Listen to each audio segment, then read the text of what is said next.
Welcome to SPR IAS Academy. In our today's video lecture, we are going to see about the Hindu newspaper analysis of 22nd December 2017.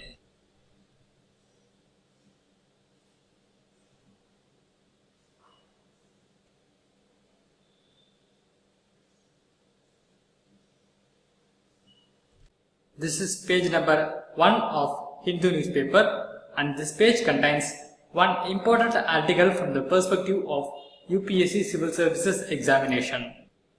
This article is discussing about the United Nations General Assembly's recent resolution against the USA.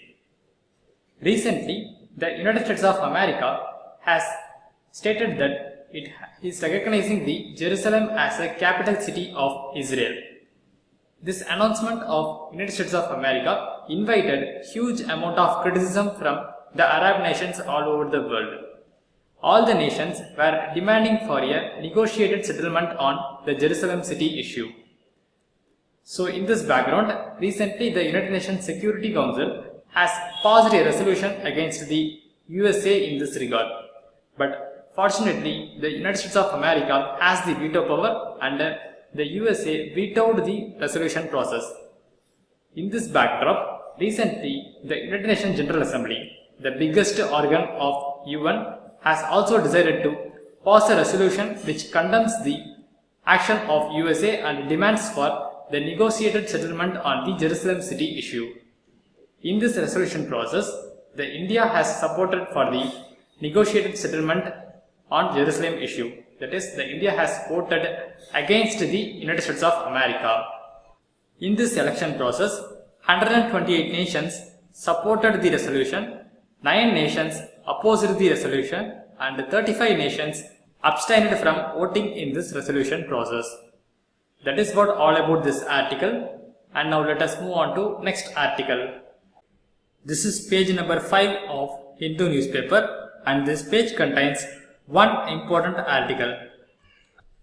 This article is important from the perspective of the preliminary examination. Recently, the Telangana state government has conducted the World Telugu Conference. This World Telugu Conference has taken place in the city of Hyderabad. After the completion of this World Telugu Conference, the Telangana state government has submitted a proposal for conducting the International Urdu Conference. We know that the Urdu is the second state language of the state of Telangana.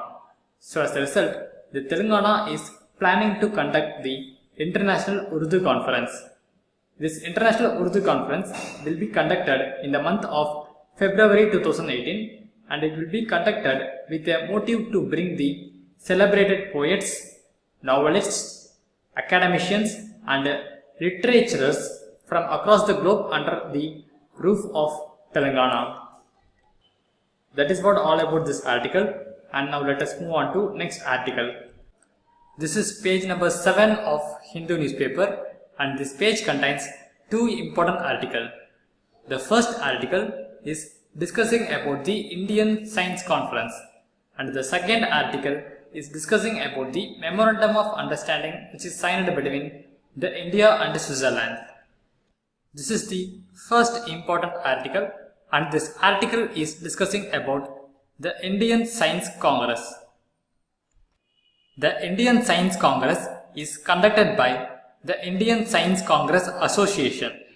This Indian Science Congress Association is a premier scientific association of the India. This association is initially started in the year of 1914, and it is having the headquarters in Kolkata at West Bengal. Every year, this Indian Science Congress Association, that is the Indian Science Congress, used to assemble at the first week of January. This year, the Indian Science Congress is scheduled to be conducted between January 3 and January 7 of 2018 in the Osmania University. The theme of this year's Indian Science Congress is Reaching the Unreached Through Science and Technology. And the preparatory work for the Congress has been started in the Osmania University. In this scenario, recently the Osmania University Vice Chancellor has issued a notification and it has stated that the university is not in a position to conduct the Indian Science Congress, and the letter has stated that there is a security situation in the university. As a result, it cannot conduct the Indian Science Congress in its campus. That is what said in that notification. So as a result, the upcoming Indian Science Congress to be conducted in Osmania University is indefinitely postponed. To address this issue, the Indian Science Congress Association members were in a hunt for the new venue to conduct the conference. And the second issue is, every year the Prime Minister used to address the Indian Science Congress. This address is the first public function address of the Prime Minister in a calendar year. But unfortunately, this year the closing date of winter session of Parliament is overlapping with the inaugural day of the Indian Science Congress. As a result, the Prime Minister is not likely to attend the inaugural session of Indian Science Congress, and Prime Minister is likely to skip the Congress. So it is also one of the important issue which is hurting the image of Indian Science Congress this year. And the third issue which is hurting the Indian Science Congress this year is the postponement of already scheduled date will cause a wrong signal all over the world to the scientific community. This is the important problem, and to rectify it, the Indian Science Congress Association have to make sure the function is held on time. That is what all about this article, and now let us move on to next article. This is the second important article of this page, and this article is discussing about the data sharing agreement between the India and Switzerland. Earlier, in the month of August 2017, the India and Switzerland has come into an agreement, and the agreement is called the Automatic Exchange of Information Agreement. According to this agreement, the India and Switzerland have to start collect the information regarding the income tax data starting from the year of 2018, that is January 1, 2018, and this information have to be shared between the India and Switzerland starting from the date of January 1, 2019. Since the Switzerland has the constitutional right for the protection of tax related informations, this agreement, that is the agreement for the automatic exchange of tax related information, have to pass through the parliamentary approval. The Switzerland Parliament has recently approved this agreement. As a result, starting from January 1 of 2018, both nations will start the collection of tax related information and they will share it from the January 1, 2019. That is what all about this article, and now let us move on to next article. This is the page number 10 of Hindu newspaper, and this page contains three important articles. The first article is related to the triple talaq issue. The second article is related to the India-Afghanistan relationship. And the third article is related to the India-China relationship. The first article is related to the triple talaq issue. The triple talaq is a mechanism using which the Muslim husband can be able to divorce his wife. The instant triple talaq is declared as the unconstitutional and void by the Supreme Court of India.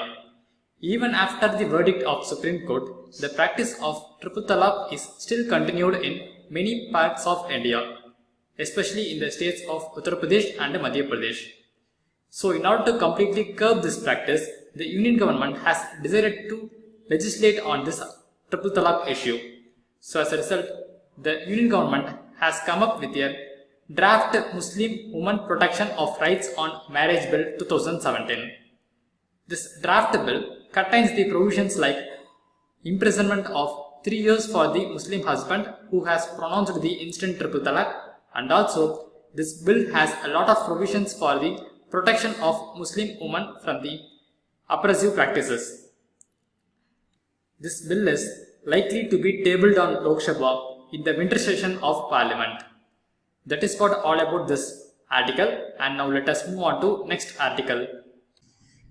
This is the second important article of this page, and this article is discussing about the India's aid to the Afghanistan.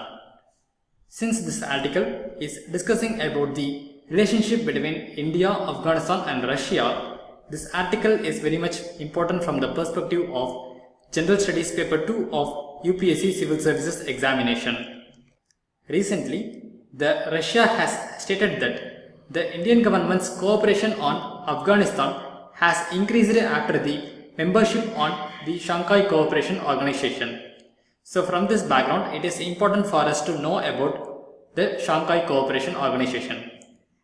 Actually, the Shanghai Cooperation Organization came into force in the year of 2001. This Shanghai Cooperation Organization is a 6-member organization until 2016. In 2017, the India and Pakistan has formally joined on this Shanghai Cooperation Organization. This Shanghai Cooperation Organization has the membership of India, Pakistan, China, Russia, Uzbekistan, Kyrgyzstan and Kazakhstan. Apart from that, Tajikistan is also one of the important member of this Shanghai Cooperation Organization. As a result, at present the Shanghai Cooperation Organization is a 8-member organization. In this scenario, Indian government has supplied the Mi-25 and Mi-35S helicopters, as well as Indian government has supplied the Chital utility helicopters to the Afghanistan during the year of 2015 and 2016. These helicopters were used by the Afghan National Security Defense Forces. Unfortunately, all the 7 helicopters were at present at the repaired condition. These helicopters were in need of replacement. In order to replace these helicopters, the Indian government has decided to procure the Russian-made second-hand Mi-35 helicopters. For that reason, the Indian government is discussing with the East European countries like Serbia and Ukraine, because these two nations were using the Soviet-era helicopters. Purchasing these helicopters is imperative in fighting against the terrorism in the Afghanistan. That is what all about this article, and now let us move on to next article. This is the third important article of this page, and this article is very much important from the perspective of General Studies Paper 2 of UPSC Civil Services Examination. The reason is this article is primarily talking about the international relationship between India and China. Recently, the 15th edition of the RIC Foreign Ministers meeting have been taken place in India. The RIC Foreign Ministers meeting is a trilateral meeting between the foreign ministers of Russia, India and China. During this meeting, on the sidelines, the India and Russian foreign minister have met together and decided to have a talk on the border issues. After 2 weeks of negotiation, finally both the Indian government and the Chinese government have decided to come together to conduct the 20th round of negotiations on the border issues. The main significance of this meeting is taking place after 4 months of the Doklam Plateau crisis. Even though the India and China is having a lot of differences, but still they both agree that there is need to be a normal dialogue between India and China so as to maintain the overall good relationship. This meeting will be headed by the special representatives from the both sides.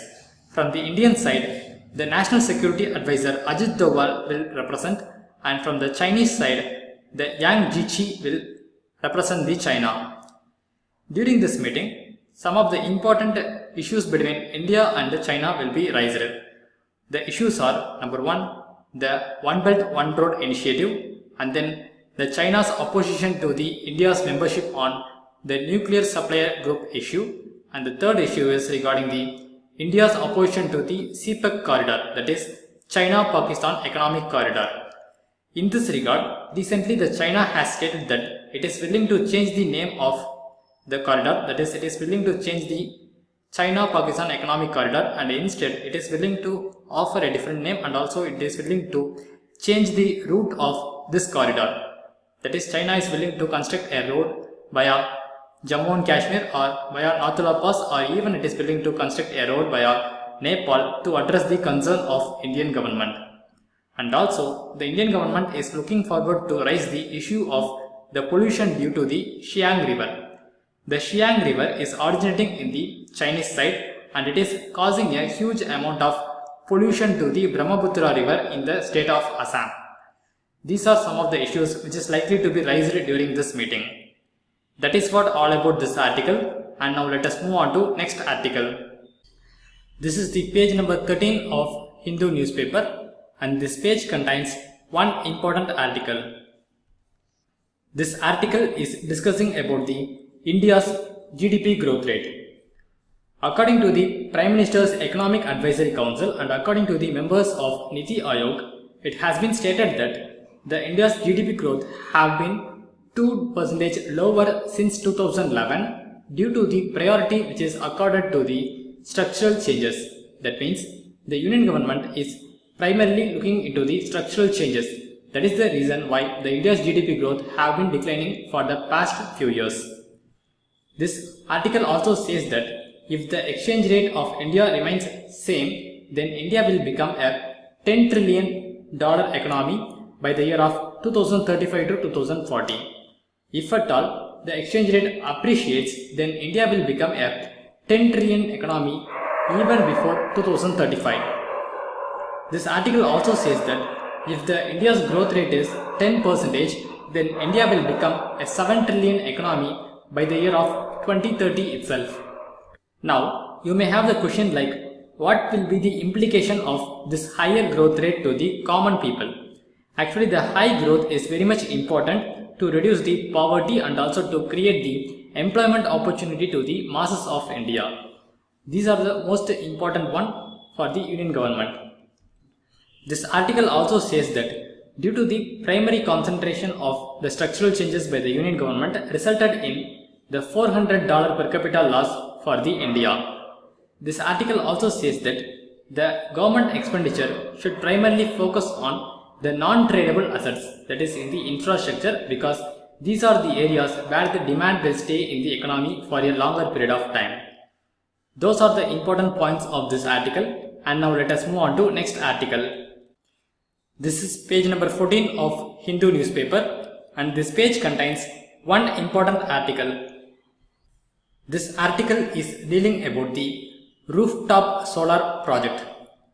At present, the electricity tariff from the conventional source is very much low when compared to the tariff of electricity generated through the rooftop solar panels.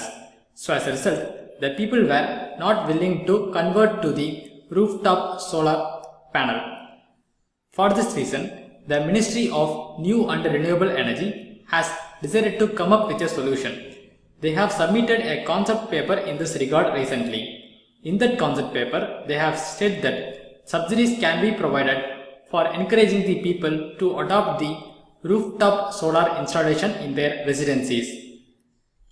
This concept paper proposed that it want to bring the distribution companies, that is DISCOMs, to the forefront in the rooftop solar implementation. It can be done by providing the performance-based financial support to accelerate the deployment of rooftop solar plants in the distribution area. And also, this concept paper want to make the distribution companies the sole implementing agency of the implementation of rooftop solar scheme of the Ministry of New and Renewable Energy in the next phase. And it states that the central financial assistance, in short we usually term it as CFA, will be provided only to the residential sector. Here you have to note down the residential sector in the sense it is applicable only to the limit of 5 kilowatt peak capacity of rooftop solar plant.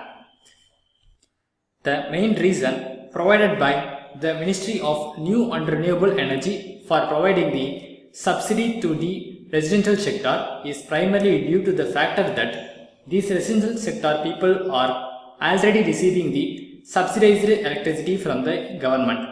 So in this case, the people were willing to be transfer or adopt the rooftop solar when it is provided with the subsidy mechanism. That is the reason.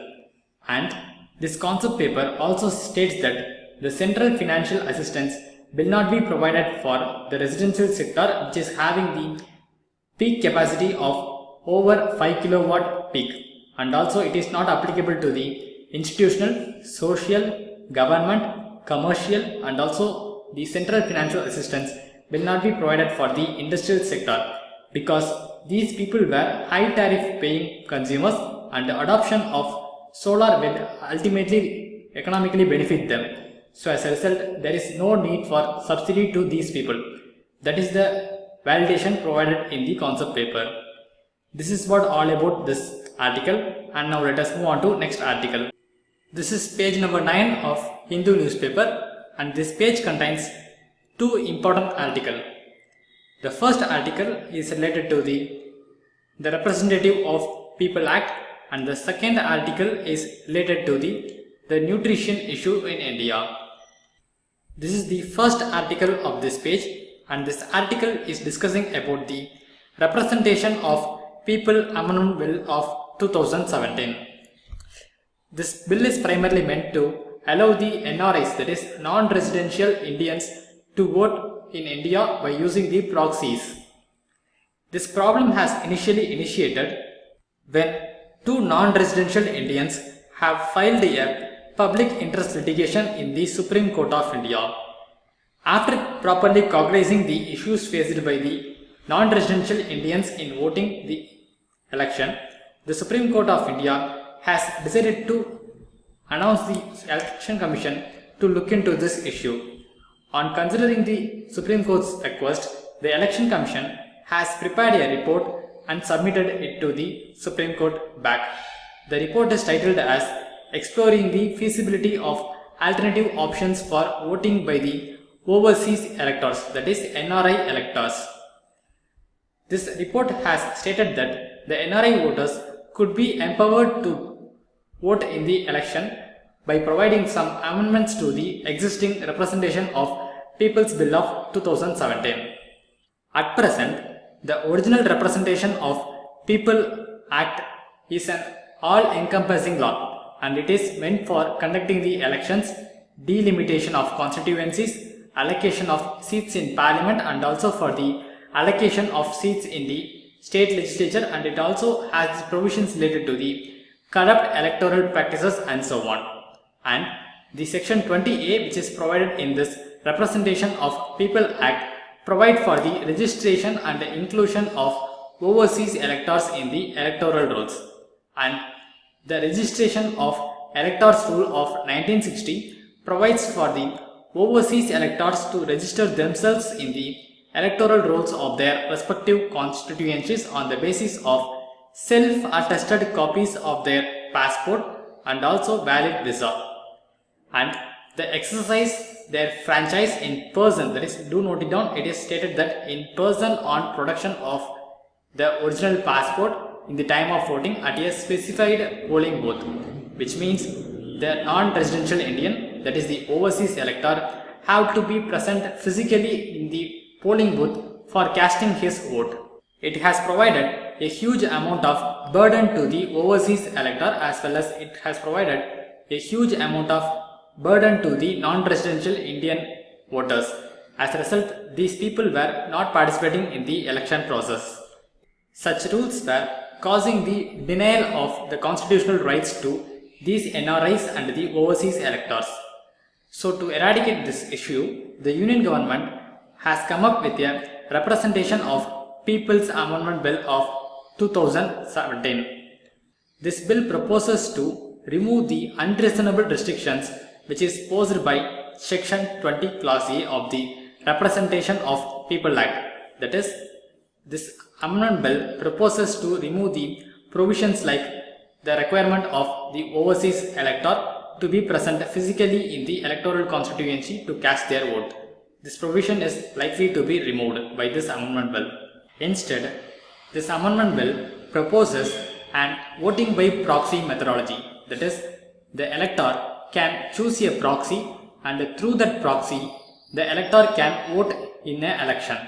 That is the new methodology which is proposed by this Representation of People Amendment Bill of 2017. Once this bill is successfully passed in this winter session of Parliament, then the overseas voter, that is the NRIs, can be able to appoint a proxy to cast their vote in the election on behalf of them. You have to note down, the selection of proxy have to be done according to the rules and regulations of the Election Rules 1961. Those are the valuable points which is provided in this article, and now let us move on to next article. This is the second important article. This article is discussing about India's double nutrition problem. The double nutrition problem in the sense India is facing the problem of the undernutrition as well as the overnutrition. In the past few years, the India has recorded a good improvement in the food security as well as in the nutrient security. The India has recorded a good amount of growth in agricultural food grain production, and also India has recorded a good amount of growth in the agricultural export. But still, the India is facing very worst in the undernutrition eradication programs.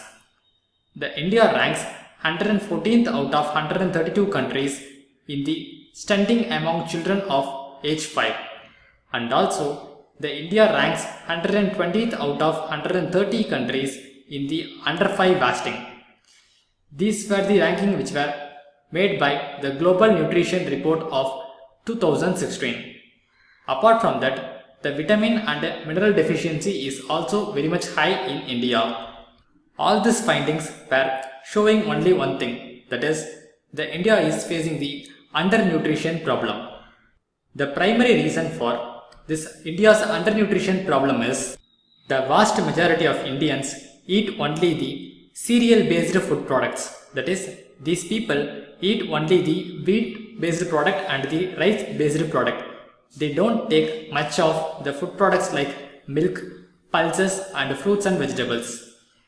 These products like milk, pulse and fruits and vegetables were rich in the sources of micronutrients. Since the people don't take the micronutrient food, they were deficient of nutrition. The deficiency of micronutrient is highly visible among the women and children, and they were threatening the women and children the greater extent when compared to the normal citizens. The deficiency of iron in women will reduce the physical work of the woman, and also it will cause the fatigue as well as it will lead to depression and postpartum maternal hemorrhage. This postpartum maternal hemorrhage is the main reason for the maternal mortality, and the deficiency of iron in the children will lead to impairment in the growth, and also it will lead to decrease in the cognitive development of a children. These are the problems of undernutrition. On the other hand, the India's burden of overnutrition is also on the rise. According to the National Family Health Survey 4 of 2015 and 2016, the body mass index of an urban woman found less than 18.5 kg per meter square is 15.5%. And according to the very same survey, the body mass index of the urban woman with more than 25 kg per meter square is 31.3%. Similarly, the underweight urban men are 15% and the overweight urban men are 26.3%. This shows that these people were suffering due to the overweight and obesity, which means overnutrition. This overweight and obesity and overnutrition problem is caused primarily due to the drastic change in the lifestyle pattern and the dietary pattern of the city peoples. These changes lead on to the increase in the non-communicable diseases like heart attack and various other problems. Now you may have the question like, we know how the overnutrition problem has occurred in India and what leads to this problem. We know the reason, but what is the reason for the occurrence of undernutrition problem in India? That might be a good question if you are having it in your mind right now. One of the reasons for the present undernutrition problem is the Green Revolution. Yes, it's true. You might be wondering, actually the Green Revolution is the one which provided the food security to the India. Yes, that is also very much true, but at the same time, the Green Revolution has resulted in the increased growing of the staple food crops. That is, the Green Revolution has primarily focused on the staple crops like wheat and rice. As a result, the farmers have reduced the concentration on the growing of crops like bajra and millet. Since the bajra and millet were having the high nutritious value and their cultivation is reduced, as a result, the undernutrition is also started to grow in India. Only in later period of time, that is after 1990s, the people started to concentrate on the role of micronutrient on the people's health. So after then, the United Nations has bring up the Sustainable Development Goal of 2 with an aim to end the hunger and also with an aim to achieve food security and to improve nutrition and also with an aim to promote sustainable agriculture. Since India is a member of United Nations and it is also looking forward to achieve the Sustainable Development Goal, the India is giving huge amount of priority to this goal too. And to ensure the food and nutrition security, there is a growing need for the multi-sectoral approach. That is, all the ministries have to work together for the better results. In order to achieve this, the India have to make a huge amount of policy changes and also it have to adopt various agricultural practices and also it have to spread awareness to the nutritious food among the peoples of the tribals, women and also to the children and target groups. That is what all about this article. And apart from that, in the Hindu editorial page, that is page number 8, there is an article about goods and service tax. That is also one of the important article and we have covered about that article in our official homepage at SVRIS Academy. To read that article, download our Android app from the Google Play Store. All the best for your future examinations. Thank you.